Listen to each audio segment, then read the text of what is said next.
gravy.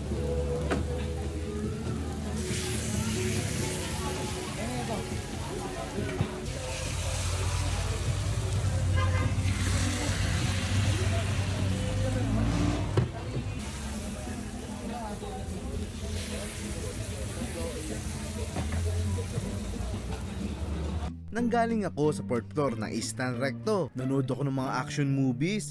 Matapos nun, ginutom ako.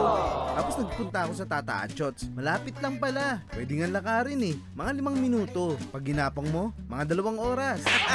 Tapos nakita ko may mahabang pila.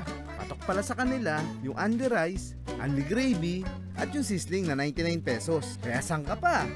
May pork chop, yempo, beef sirloin, chicken breast. Wow, breast. Meron din tuna belly, bangus, minsan nga may sizzling corals pa eh. Dapat lang maaga ka, kasi nagkakaubusan yan eh. Ayun yung yempo nila oh, panalo. Only Java rice pa yung binibigay nila dito ah. Pati na rin yung gravy, walang katapusan yan. Kung di kasya sa plate mo, lagay mo sa bag mo. May nakita nga ako dito eh. Tapos nang kumain, nagtututpick na lang. Nag-request pa ng gravy. Wow naman!